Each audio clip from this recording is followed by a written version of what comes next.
You knew what I knew. You could get 10 million subscribers within 6 months. Your first video is not going to get views. Subscribers don't matter. Views don't matter. I mean, they do. So stop sitting there and thinking for months and months on end and just get to work and start uploading. Everything you want as a creator comes from making the best videos possible and thumbnails. Do you edit? So you do color?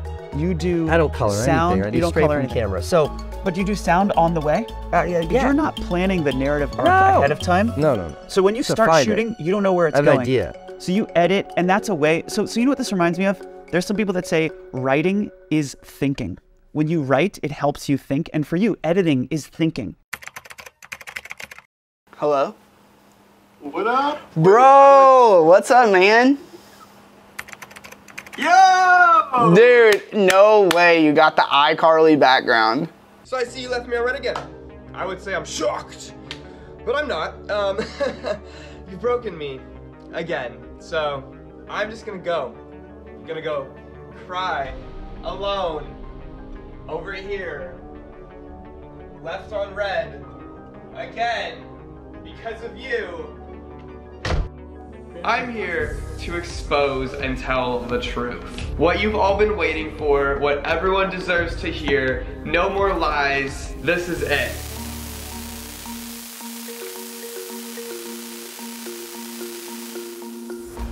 My name is Kori Dunlap, and I am a creative for the Creative Identity documentary. Character is what defines you creatively. It is something that most people will probably fail at because they don't have the passion that comes with the character of a creative.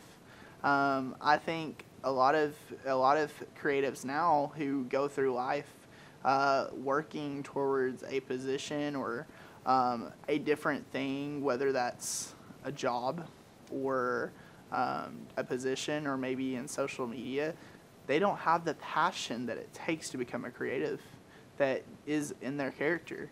Maybe that is what character is. Is character that? I don't know. Dude, I gotta see this once it's all ready to go. I really want to see what it's like. Dude, I will. So to tell you, first off, we're shooting a documentary. It's called Creative Identity, and the whole point of it, so we're all film students, and we're going around talking to different creatives from all avenues. We're talking to professors, we're talking to influencers like yourself, we're talking to like just graphic designers, anyone in the area, and just kind of like getting like their perspective on how they started and their creative identity, if that makes sense. Okay.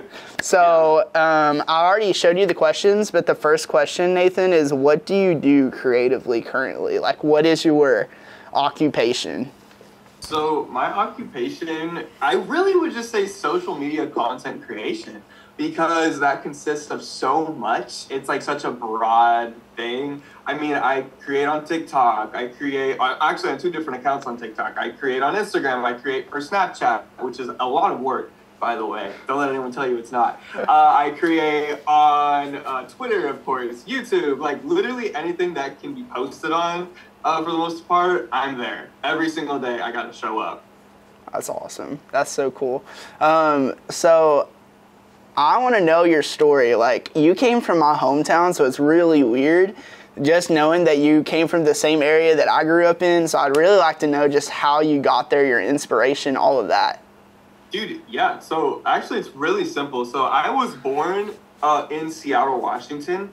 And I lived there for like just really a couple years until I was like 6-ish. And then my family moved me to Arkansas because we went there to visit some family and it was super pretty. And we're all like, let's go, let's move here. There's no crime here. This is great. So they raised me there. And I was actually so bored because there's nothing to do there. I mean, you know, a town of what, 700 people? Yeah. So I just started really getting into like watching YouTubers and that whole personality, and I was like, oh my gosh, this looks like so much fun. Why don't I do it? So I went and found like my mom's little camera, you know, in her chest of drawers, and just started filming these terrible YouTube videos. They were so bad. But eventually it kind of like really caught on when I started live streaming.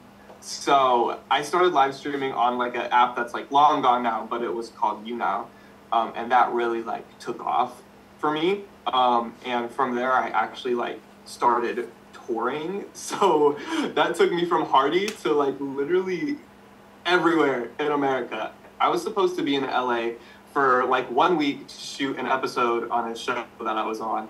But then at the time I was growing like so rapidly that they wrote me into the whole season to like, you know, help me, help you, we'll help the show, we'll help you, etc. So I ended up having to get an apartment in LA the second I turned 18.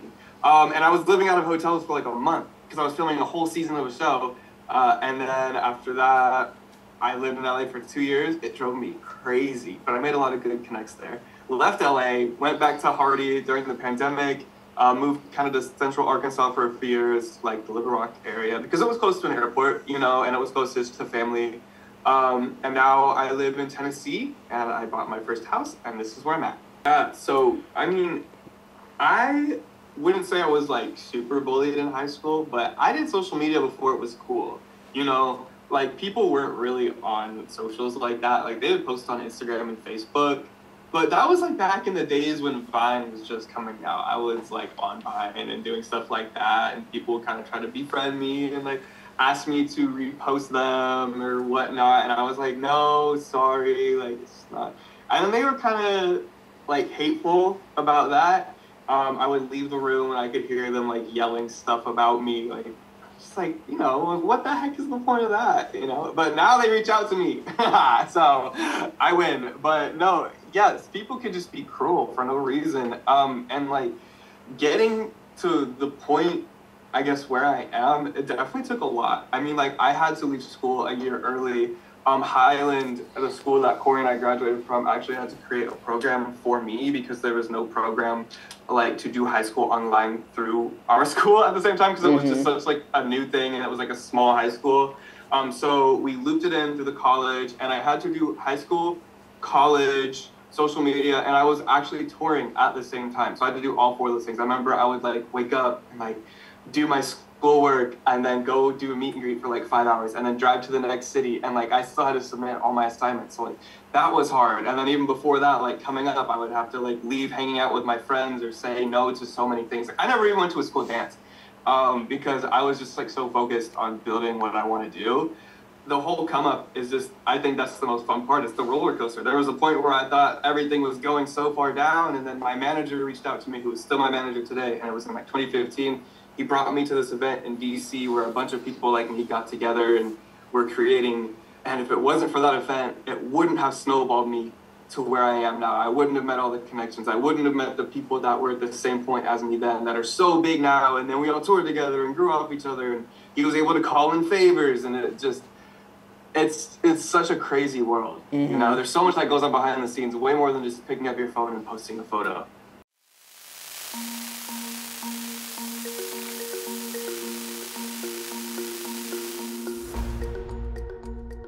I'm Quentin Takacs. I am a creative for the Creative Identity documentary, and I have years of TV and radio experience, but right now I'm in between those positions working at Malco Town Cinema.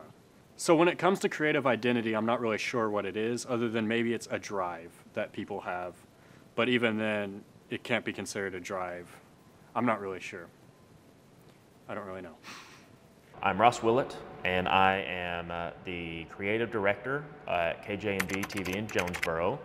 I originally graduated from ASU in Jonesboro with a theater degree in acting, and after I graduated, I decided to move to Los Angeles, and I did acting, and then I transitioned into cinematography and editing.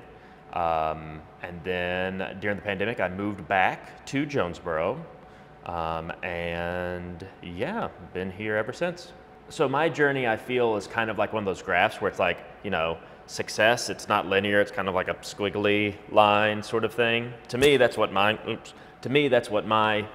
situation kind of was. So I graduated with acting. I had every intention to go to Los Angeles and be a movie star or whatever.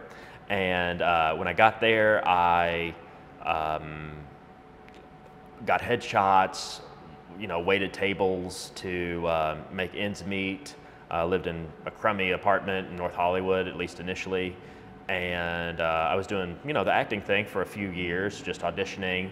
And then I met my former production partner and still really good friend, Noah Noah Barron, and we decided that our auditions weren't as fruitful as we wanted, so we decided to start our own sort of comedy YouTube page and production company, I guess. Production company is probably a strong word, more just like a comedy duo. So we started doing YouTube videos, and at first we would beg our friends that we knew that could use a camera to film it for us while we did the acting. But then we quickly realized that that wasn't really very sustainable because our friends were tired of working for free. So we decided that he would start being a producer, doing producer roles as far as like organizing logistics, you know, getting people together, and I would take on the mantle of editing and working the camera. And I had no idea how to do any of that. I never went to school for any of that. You know, acting was what I went to school for.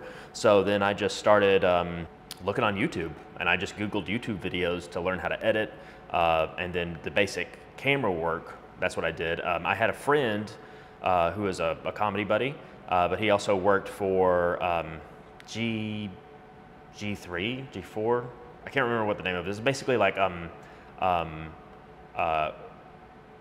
for YouTubers and stuff that they would film stuff. So I was filming like basically like the equivalent of Cribs, but for like random YouTubers.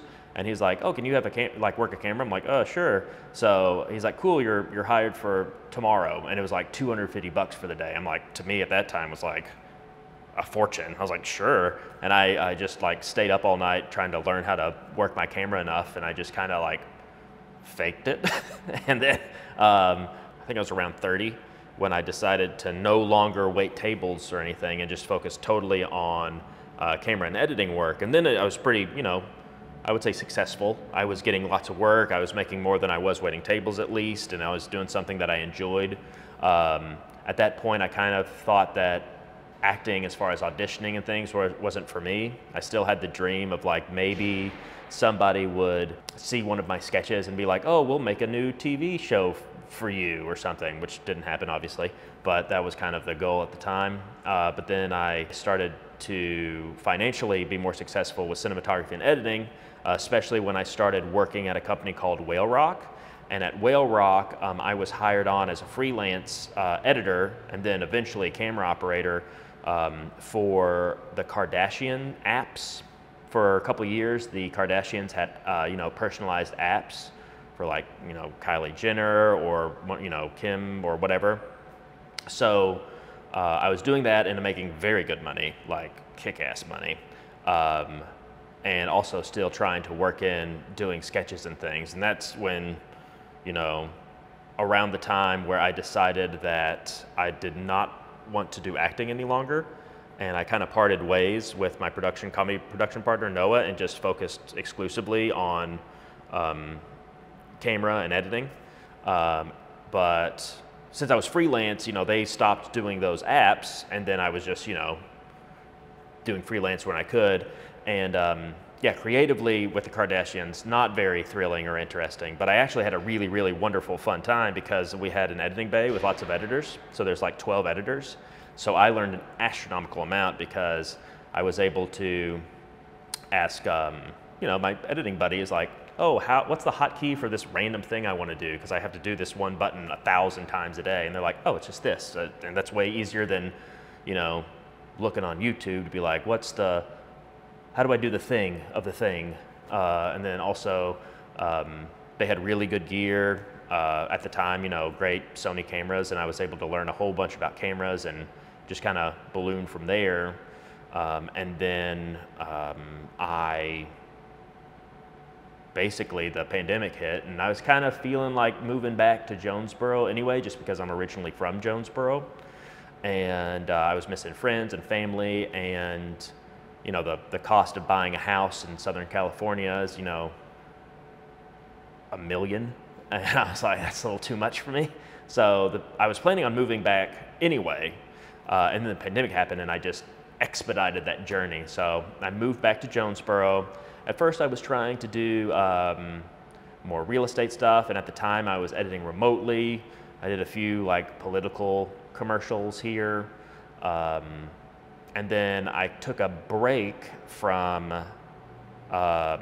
any creative video or editing things for a few years because I was kind of starting from scratch, and I would basically just learn that I would need to be basically a wedding videographer, and I didn't want to do that. So I tried sales, I tried working at a local brewery, which was awesome, by the way, just not enough money. And then I tried, of all things, being a manager at a Jordan's Quick Stop gas station, which was not for me until I came to KJ&B. So it's been nice at KJ&B because I get to use the skills that I've learned throughout my 14 years in Los Angeles in my local community, and I can, make, local commercials and productions a little bit better just based on all the skills I learned out there.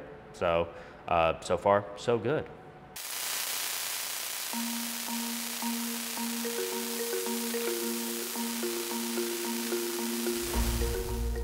My name is Jordan Fry. I'm a social media manager at Elite Autos, as well as a full-time automotive photographer and filmmaker. I'm also one of the creatives for the Creative Identity documentary. I don't know of an AI that's free thinking that can make its own product. I guess it's a tool for creativity. It can't itself do it, but if you know what to put into it, you can make some pretty cool stuff. All right, so hey everybody, my name is Charles Brown. I am 26 years old, native Memphian here. Let's see, been shooting automotive media for about 1.5 years now. For me, photography has always been sort of an escape. I mean, I hate using that word, but it's always something that no matter how nervous I'll be before a shoot or anything like that, when I get behind a camera, it calms me, it relaxes me so much. Also, another thing that I would say is that discourages a lot of people is comparisons. You'll be on Instagram and you'll see a photographer that you look up to has X number more followers than you, or has a dream shoot that you would love to have. And honestly, for me, it's as happy as that is for other people and as much as that can get you down, I would definitely say kind of keep doing your own thing, work on yourself, and eventually you can get to that point. Don't let all of that comparison get you down. So what it takes to make it as a creator is definitely, for one, a lot of hard work. A lot of hard work. A lot of people think sometimes it's just showing up, taking a few pictures, and you're done. Besides that, there's all of the editing and everything else involved, but also it's, especially if you work a 9-to-5 job, for most creators out here, it's a lot of long nights. It could mean being up until 1 a.m. editing photos, shoot from the night before. It also takes a lot of self-reflection and development, but also I would also say the main thing that it takes to make it as a creator is value. Find a way to present value, to clients and potential companies and things like that. Nobody really ever knows where your future is going to go. I mean, we all like to plan out years in advance of where we'd like to be, but nobody really knows.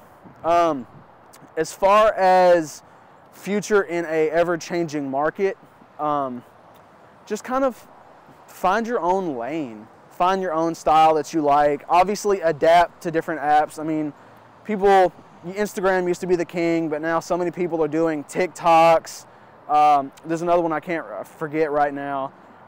Just kind of following that, but also don't necessarily follow trends. You don't have to follow trends. Yeah, it's nice to keep an eye on them, but you don't always have to follow them. And another thing that's big and controversial in the scene right now is AI, the ever-present AI, and how we adapt to that, we may never know. AI can definitely have a place in the market. I wouldn't necessarily say for photography, but definitely for other things in the market. As a whole, I'm definitely not a big fan of AI because it takes away from all of the photographers who have spent, videographers who have spent years doing this, and it takes somebody maybe a few minutes to make a video that is sometimes indistinguishable on Instagram these days.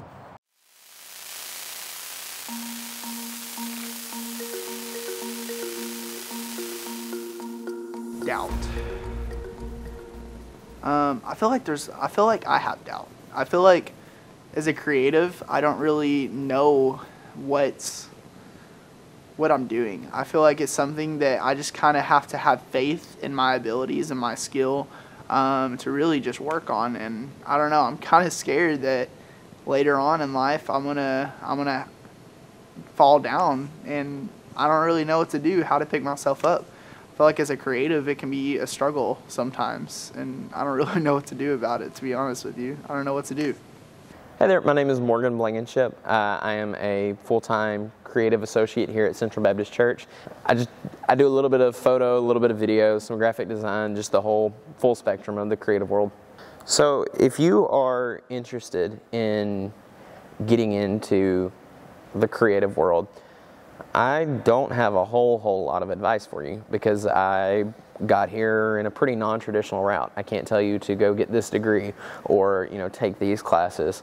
I got my graphic design experience and my graphic design education from Skillshare. So fully support courses, subscription services. Like, you know, if you think you're going to find some value out of it, go for it. But I will say this: either dive in or don't focus too hard on it. Don't be in the middle somewhere. But, you know, just if it's just a passion, you know what, leave it as a passion. Maybe that might be the best advice, because it can turn into something that you don't enjoy really quickly if it becomes your work, if it becomes your life. So as far as my future in this field, I kind of see it as short. I don't think I'll do this for the rest of my life. You know, the Lord called me into this position, and I would hope He's used me to do great things, and I believe He has. But I think I have more potential working elsewhere. Like I would, you know, I don't plan on going anywhere anytime soon. I'm waiting on the Lord to call. I'm not going to leave until He does. But I think at some point I'm going to leave the creative field professionally and do something else. But I'd still like to use this talent for, you know, to glorify the kingdom somehow. Whether that's, you know, working through nonprofits or just volunteering at a local church. I'd like to make the things I enjoy not a job at some point. Like I don't want my well-being to rely on my creativity. I don't want my family's well-being in the future to rely on my creativity, because, you know, it's something I'm just okay at for now. Maybe I'll get better, maybe that'll change. I think I've kind of hit a plateau here recently, and hopefully I go up. But I'm not that creative of a person. A definition of creative identity.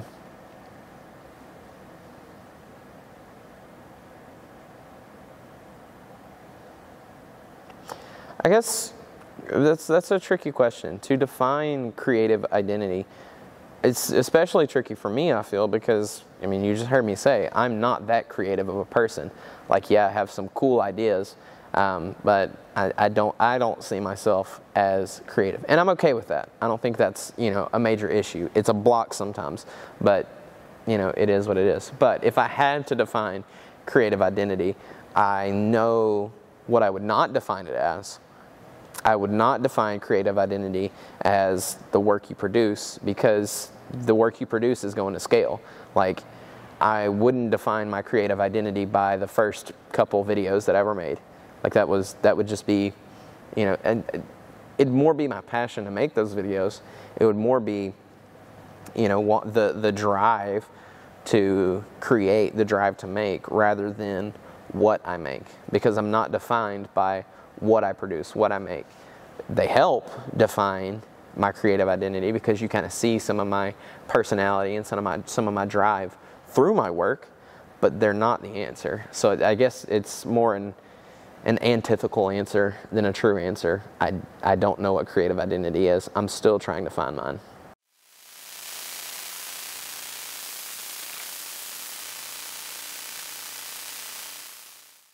What we've learned from this documentary is that creative identity is kind of an abstract, like, thought. Like it's passion, it's drive, it's these kind of concepts that you can't really pinpoint where they're at, but you know, you keep doing it. It's almost like playing a game of Sims. You just kind of do whatever you do just because you're doing it, and that's your passion. Creative identity is hard to describe. There's one of those things that doesn't have a set answer. I could go on and on, ramble about what I think it is. Personally, I think it's what makes me me. From the documentary, we have found out through all of these interviews, and myself, Jordan, Quentin, we've kind of realized that creative identity isn't something you can define as one thing. It is something you find in yourself. It's just something that is creative identity. Your creative identity is your identity as a person.